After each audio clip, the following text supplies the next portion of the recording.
The distress beacon of the Meridian had died hours ago, a technological casualty in a war against gravity that Damien Cross had lost. There is a grim poetry to survival scenarios. They strip away the veneer of civilization until only the animal remains.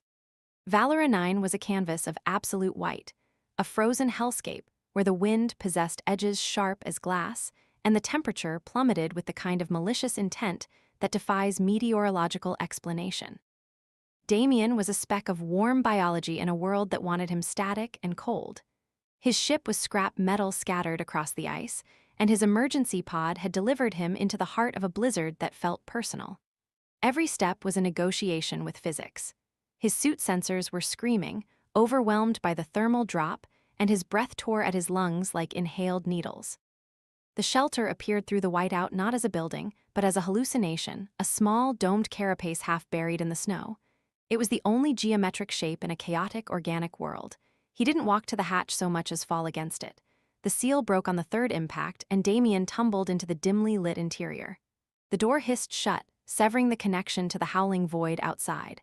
The silence was sudden, heavy. The warmth was faint, a ghost of a heating system, but it was there. As Damien lay gasping on the floor, letting his heart rate descend from panic to merely terrified, he realized he wasn't alone. In the corner, curled into a defensive ball, was a figure that defied the brutal industrialism of the shelter. She was diminutive, barely 4 feet tall, her skin a pale, translucent silver etched with delicate frost. Her clothing was ceremonial silk, a tragic joke against the climate. But it was her eyes that seized him, deep violet orbs that seemed to hold their own luminescence. "You should not have come here," she whispered. Her voice was musical, fragile, like a wind chime made of ice. "I didn't have much choice," Damien rasped, forcing himself upright. "My ship went down." "Then we are both trapped," she said, her gaze tracking him, "and we are both going to die." Damien, driven by the pilot's instinct to fix rather than accept, moved to the control panel. "The shelter has power. There must be a heater. It failed 2 hours ago." He checked the diagnostics. She was right. The thermal core was cracked, a victim of age and neglect. The backup battery had drained 30 minutes prior. They were running on emergency lighting, and the ambient temperature inside the dome was already nose-diving toward lethal. This wasn't a refuge, it was a slow-acting tomb. "I can jury-rig something," Damien muttered, the lie tasting like ash. "No, you cannot." The voice was firmer now. The frost on her skin was spreading, crystalline veins of ice claiming her silver flesh. "I am Saren, and I am dying." Damien knelt before her. "I'm Damien, and I'm not letting you freeze, Saren. Then you must do something you will not like." She looked at him with a terrifying clarity. "My species is cold-blooded. We cannot generate internal heat. We rely on solar radiation, thermal vents, or the body heat of warm-blooded creatures." The realization hit Damien with the weight of an airlock door. "You need contact. Direct, sustained, through the night." Outside, the storm shrieked, a chaotic symphony of destruction. Inside, the air grew still. It is strange how the universe forces intimacy upon strangers, stripping away social contracts until only the raw mathematics of survival remain. "I am not asking," Saren said, her tone shifting to command, a remnant of a life before this freezing exile. "Physical contact is sacred to my people, reserved for mates. But respect will not keep me alive. If you have compassion, you will lie beside me. If not, stay where you are and watch me die." Damien looked at the dead core, then at the frost consuming her. There was no choice. There never is in stories like this. "I've never done this before," he said, moving to the narrow sleeping platform. "Nor have I," he lay beside her, and the sensation was shocking. She was rigid, a statue carved from dry ice. As he wrapped his arms around her, pulling her small frame against his chest, she trembled violently. It was a battle between his biology and her environment. "Hold me tightly," she whispered, burying her face in his neck. "Do not let go." Time dissolved into the dark rhythm of the storm. Slowly, the impossible happened. The frost on her skin turned to dew and evaporated.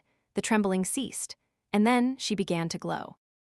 A soft, violet bioluminescence pulsed from her skin, painting the bleak shelter in shifting light. It was the visual language of life returning. "Thank you," she breathed, "for not letting me die alone. You're not going to die at all." In the quiet hours that followed, the physical survival morphed into something deeper. They traded histories like currency. Damien spoke of Earth, green forests, blue oceans, the chaotic crush of 7 billion souls. 7 billion, Saren marveled. "My people number 3 million, and yet they cast me out. Why? I showed mercy. The concept hung in the air, alien and tragic.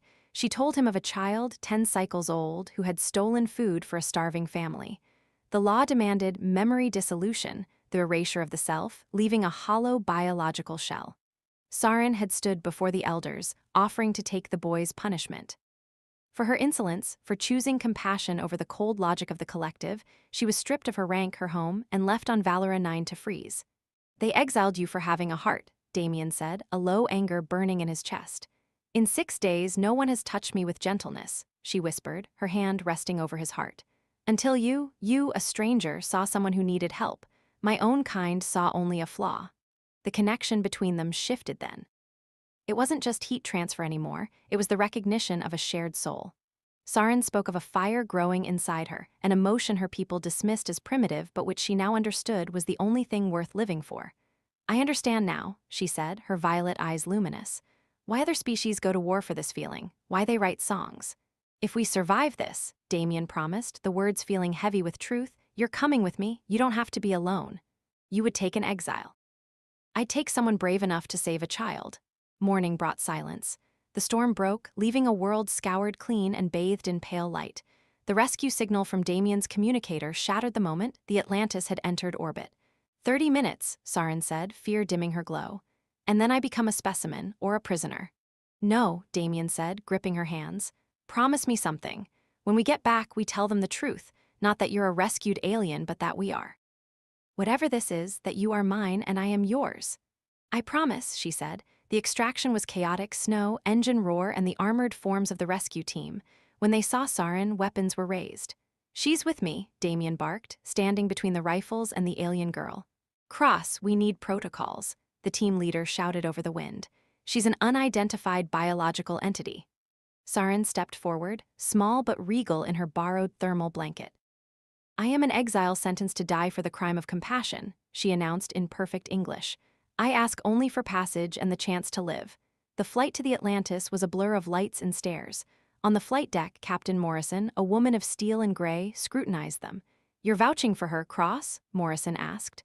With my life, Captain, she saved me as much as I saved her. Morrison looked at Sarin, then at Damien's protective stance. Asylum granted, pending medical. Later, in the quiet of the crew quarters, the adrenaline faded, leaving only the profound exhaustion of survival. They were assigned separate rooms, but the protocol felt hollow. Sarin stood at the door, uncertainty returning. I have never slept alone, she admitted.